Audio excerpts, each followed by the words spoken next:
I remembered a murder before the body was even found. When I told the police, they didn't believe me because somehow all the evidence pointed to me.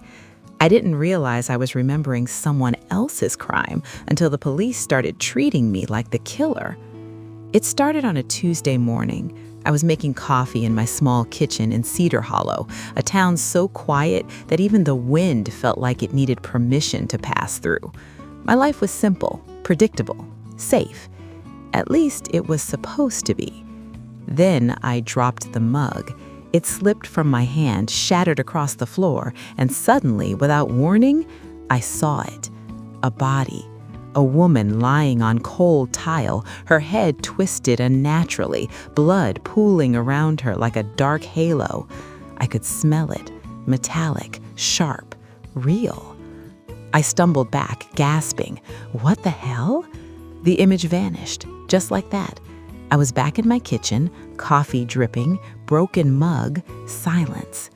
But my heart didn't slow down because it hadn't felt like imagination. It felt like a memory. I tried to shake it off. People get weird flashes sometimes, right? Stress, lack of sleep, overactive imagination. Except I didn't know that woman. And yet I knew her. Her name slipped into my mind like it belonged there. Lena. I froze.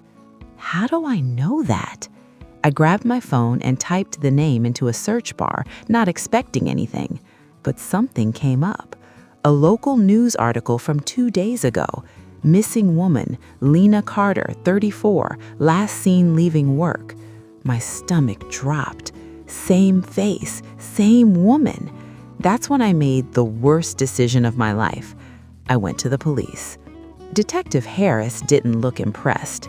He leaned back in his chair, arms crossed, eyes scanning me like I was already guilty of something. "So, let me get this straight," he said slowly. "You saw a vision of a missing woman, and now you're here to report it?" "It wasn't a vision," I insisted. "It felt real, like I was there." "Uh-huh." "I know how that sounds," I said quickly, "but I saw details, the room, the floor, the position of her body." "Or," he interrupted, "you saw the news, your brain filled in the blanks, and now you're playing detective." "I didn't even know she was missing until after." "Sure." He stood up, clearly done with me. "Look, if you actually remember something useful, call us. Otherwise, don't waste our time." I should have walked away, but I couldn't, because that night it happened again. This time it was stronger. I wasn't just seeing it, I was there, standing in a dimly lit bathroom. The tiles were cracked, slightly yellowed, the air smelled damp. And Lena, she was alive, barely. She was crying, whispering something I couldn't hear. Then a shadow moved behind her. I turned and saw a man, but not clearly, just fragments, a hand, a jacket, a voice low and calm. "You shouldn't have come here." Then, darkness. I woke up on my couch, drenched in sweat. But I wasn't alone. There was something in my hand, a key. I sat up, staring at it, cold metal, old, rusted, and yet I knew exactly where it went. The address came to me the next morning, not like a thought, like a memory. I drove there without thinking. An abandoned house at the edge of town, boarded windows, overgrown yard, the kind of place people avoid without knowing why. "This is insane," I muttered, but I stepped out anyway. The door wasn't locked. Of course it wasn't. Inside, the air felt heavy, like the house was holding its breath. Every step I took felt familiar, too familiar. I walked straight down the hallway, didn't hesitate, didn't think, because I knew where I was going. The bathroom. I opened the door, and there she was, Lena Carter, exactly how I had seen her, dead. I staggered back, choking on air. Oh my God! Sirens cut through the silence.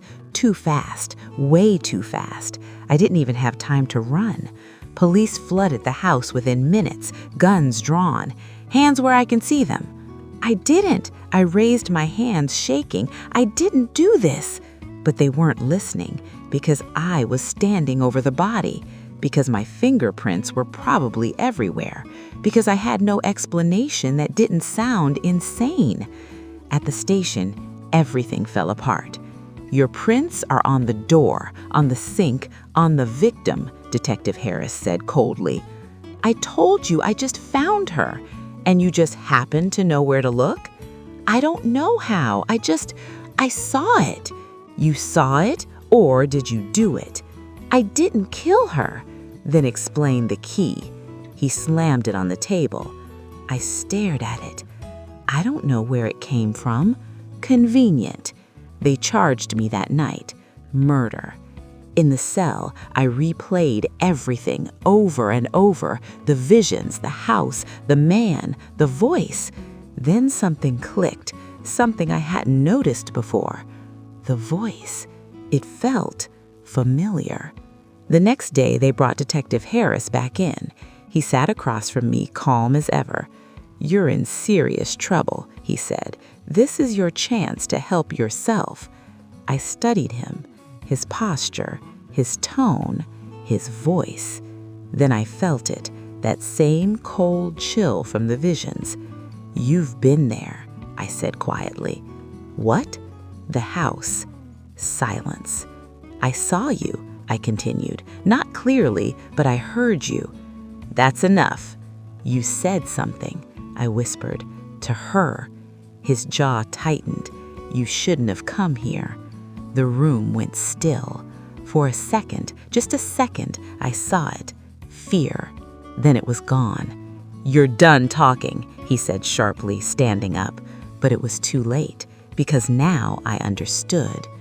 That night, the visions came back one last time, stronger than ever.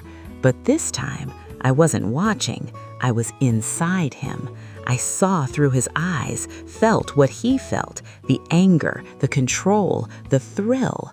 Lena had discovered something she wasn't supposed to, and he couldn't risk it getting out.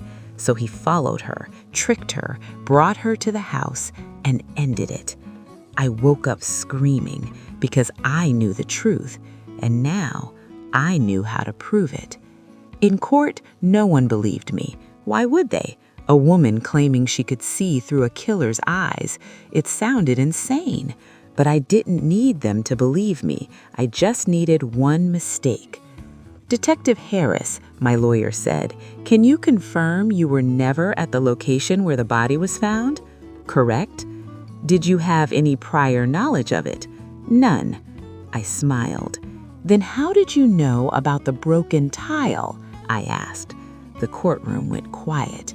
He froze. "What?"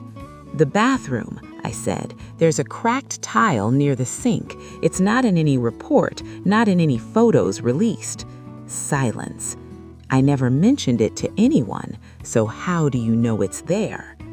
He didn't answer because he couldn't. And that was the beginning of the end. They investigated him, found connections, evidence, more victims. And me? I was released, cleared, but not free. Because the visions didn't stop.